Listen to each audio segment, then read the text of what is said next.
नमस्कार। BSc part third की unit first NMR spectroscopy. NMR spectroscopy की पिछली क्लासों में अपन ने एनएमआर स्पेक्ट्रा के बारे में डिस्कस किया था और एनएमआर स्पेक्ट्रा के द्वारा किस तरह से एनएमआर स्पेक्ट्रा बनता है, इसमें कौन सी इलेक्ट्रोमैग्नेटिक रेडिएशन काम में आती है, इसमें जो न्यूक्लियस होता है वो किस तरह से रेजोनेंस शो करता है, और इसमें अपन ने टाइप्स ऑफ प्रोटॉन के बारे में पढ़ा। फिर अपन ने केमिकल शिफ्ट के बारे में पढ़ा, डीशिल्डिंग और शील्डिंग क्या होती है, किस तरह से चारों ओर चक्कर निकालने वाले इलेक्ट्रॉन का जो एनवायरनमेंट है वो न्यूक्लियस के एनवायरनमेंट को प्रभावित करता है, वो अपन ने शील्डिंग और डीशिल्डिंग प्रभाव में पढ़ा। शील्डिंग और डीशिल्डिंग के द्वारा केमिकल शिफ्ट क्या होता है, टीएमएस के रेस्पेक्ट में जो स्पेक्ट्रा एनएमआर का शो किया जाता है उस पे अलग अलग केमिकल एनवायरनमेंट का प्रभाव पड़ता है। इलेक्ट्रॉन के या आई इफेक्ट के कारण से शील्डिंग और डीशिल्डिंग के कारण से केमिकल शिफ्टिंग होती है। फिर जे कपलिंग के बारे में पढ़ा, स्पिन स्पिन कपलिंग क्या होती है और किस तरह से एनएमआर स्पेक्ट्रा उससे प्रभावित होता है। इस तरह से जो एनएमआर स्पेक्ट्रा बनता है उस पे जो अलग अलग फैक्टर या केमिकल एनवायरनमेंट का प्रभाव पड़ता है, इसके बारे में अपन ने पिछली क्लासों में पढ़ा था। फिर पिछली क्लासों में अपन ने अलग अलग कंपाउंड लिए थे और उनका एनएमआर स्पेक्ट्रा किस तरह से बनता है, उसके नंबर ऑफ सिग्नल्स कैसे निकाले जाते हैं, डेल्टा की वैल्यू क्या होती है, इंटेंसिटी रेशो क्या होता है और किस तरह से एनएमआर स्पेक्ट्रा ड्रॉ किया जाता है, बनाया जाता है, इसके बारे में अपन ने पढ़ा। इस क्लास में अपन आगे जो कंपाउंड है उनके बारे में अपन पढ़ेंगे।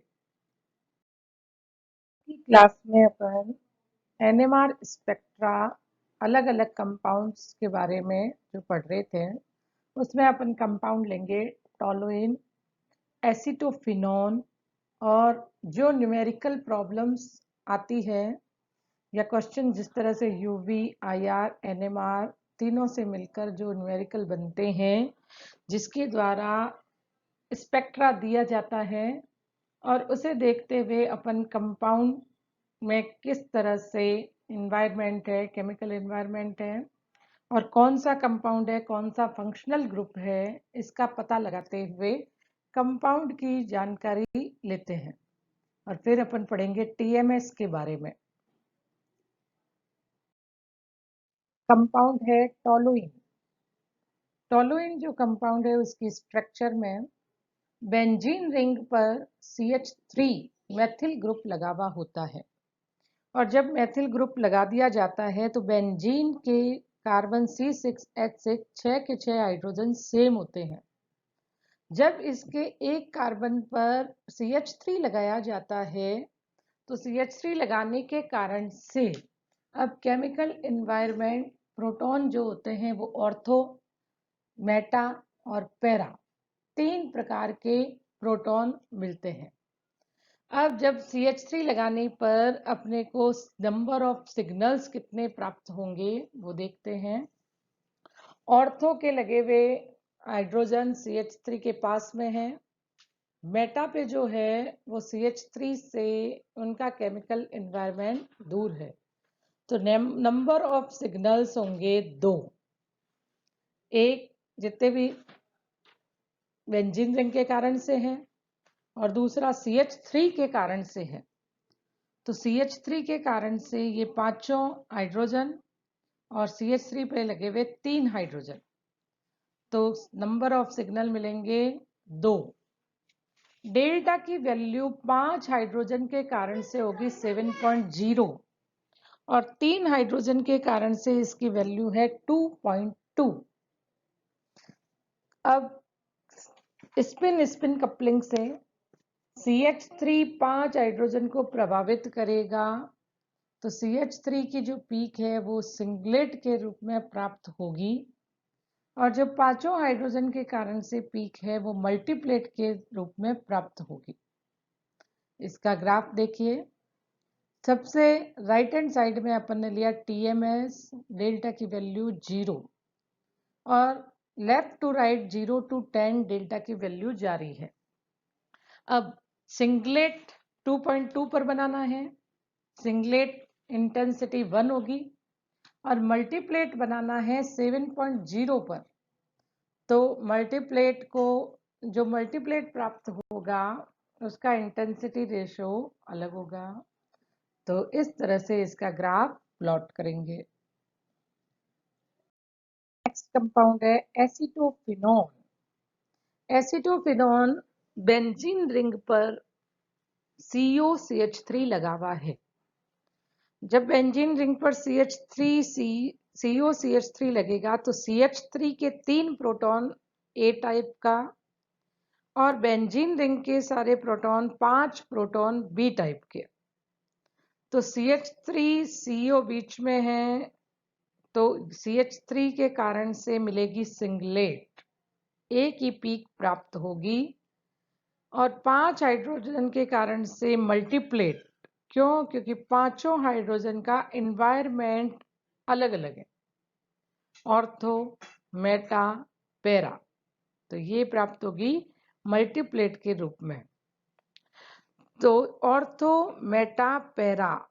ऑर्थो डबलेट 7.85 पर, मेटा की डबलेट 7.40 पर, और पैरा की डबलेट प्राप्त होगी 7.30 पर। ग्राफ प्लॉट करते हैं। TMS 0 राइट हैंड साइड में बनाया, और फिर डेल्टा की वैल्यू 0 to 10 नीचे हॉरिजॉन्टल पर ली। यहाँ पर 2.1 पर तीनों हाइड्रोजन की सिंगलेट, तो सिंगलेट प्राप्त हो गई। एक लाइन, सिंगल लाइन बना देंगे। 5 हाइड्रोजन के कारण से अपने को प्राप्त हुआ मल्टीप्लेट, और मल्टीप्लेट में भी ऑर्थो, मेटा, पैरा 3 टाइप के हाइड्रोजन है। ऑर्थो 7.85, मेटा 7.40, और पैरा का इंटेंसिटी रेशो सबसे कम, ये मिलेगा 7.30 पर। इस तरह से अलग अलग कंपाउंड जो अपने सिलेबस में दिए हुए हैं वो अपन ने डिस्कस किए। इस NMR के अंदर लास्ट में आपको न्यूमेरिकल प्रॉब्लम दी जाती है। उसमें आपको किसी भी यौगिक के डाटा दिए जाते हैं, UV के, IR और NMR के। इन तीनों डाटा की सहायता से अपन यौगिक की पहचान करते हैं कि वो यौगिक, वो कंपाउंड कौन सा हो सकता है, उसमें फंक्शनल ग्रुप कौन सा है। तो फर्स्ट प्रॉब्लम अपन लेते हैं। एक यौगिक जिसका अणु सूत्र C4H8O है, उसके स्पेक्ट्रा आंकड़े निम्न हैं। इन आंकड़ों की सहायता से यौगिक की पहचान कीजिए। UV दिया हुआ है 275 नैनोमीटर, IR रेंज दी हुई है 29412 to 857 सेंटीमीटर इनवर्स, 1715 या 1460 सेंटीमीटर इनवर्स। NMR दिया हुआ है, NMR की डेल्टा वैल्यू दी हुई है 2 हाइड्रोजन क्वाड्रेट के रूप में, 3 हाइड्रोजन सिंगलेट के रूप में, 3 हाइड्रोजन ट्रिपलेट के रूप में। किस तरह से इसे सॉल्व करते हैं वो देखते हैं। UV यदि 275 नैनोमीटर पर है तो इसका मतलब यहाँ N2 पाई स्टार ट्रांजिशन हो रहा है, और यदि N2 पाई स्टार ट्रांजिशन है वो कार्बोनिल ग्रुप का होता है। तो यहाँ UV रेंज बता रही है कि इसमें कार्बोनिल ग्रुप उपस्थित है। नेक्स्ट IR 1715 सेंटीमीटर इनवर्स, ये शो करता है कि इसमें कार्बोनिल ग्रुप है। और नेक्स्ट पीक जो है 294122857, ये CH3 या CH की पुष्टि करता है। 1460 पर जो पीक मिल रही है वो CH3 से जुड़े CH2 की पुष्टि करता है। इसका मतलब कंपाउंड में कार्बोनिल ग्रुप है, कार्बोनिल ग्रुप है, 3 हाइड्रोजन लगे हुए हैं। अब NMR स्पेक्ट्रा बताता है कि 3 हाइड्रोजन सिंगलेट के रूप में है। इसका मतलब तीनों हाइड्रोजन किसी भी पास वाले कार्बन से इंटरेक्ट नहीं कर रहे, और यदि नहीं कर रहे तो इसका मतलब ये कार्बोनिल के पास में CH3 लगा हुआ है। फिर नेक्स्ट 2 हाइड्रोजन का क्वाड्रेट मिल रहा है। अपन जानते हैं कि क्वाड्रेट तभी मिलता है जब 3 हाइड्रोजन से ये इंटरेक्ट हो।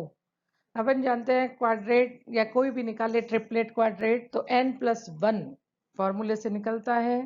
तो इसका मतलब 3 हाइड्रोजन से इंटरेक्ट होगा तो क्वाड्रेट मिलेगा। 2 हाइड्रोजन है तो इसका मतलब CH2। 3 हाइड्रोजन से इंटरेक्ट हो रहा है तो 3 + 1 क्वाड्रेट। फिर ट्रिपलेट मिल रहा है 3 हाइड्रोजन का। ट्रिपलेट कब मिलेगा? जब 2 हाइड्रोजन से ये इंटरेक्ट हो। तो ये ध्यान रखिए, यदि सिंगलेट मिलता है तो इसका मतलब उन हाइड्रोजन का एनवायरनमेंट या उनकी जो पीक है वो स्पिन स्पिन कपलिंग में भाग नहीं ले रही। जब ट्रिपलेट और क्वाड्रेट इस तरह से मिले तो ट्रिपलेट 2 हाइड्रोजन के कारण से मिलता है और क्वाड्रेट 3 हाइड्रोजन के कारण। इसका मतलब CH2 CH3 आपस में जुड़ा हुआ है। 1710 पीक 275 नैनोमीटर यूवी पर। नैनोमीटर अपने को यूवी पीक प्राप्त होने का मतलब इसमें कार्बोनिल ग्रुप है तो C डबल बॉन्ड O। फिर सिंगलेट क्वाड्रेट ट्रिपलेट से अपन ने ये अनुमान लगाया कि 3 हाइड्रोजन सिंगलेट दे रहा है तो CH3 है वो CO के पास में लगा हुआ है। क्वाड्रेट और ट्रिपलेट मिल रही है, इसका मतलब CH2 CH3 एथिल समूह लगा हुआ है। तो बन जाएगा CH3 CO CH2 CH3 यानी 2 ब्यूटेनॉन।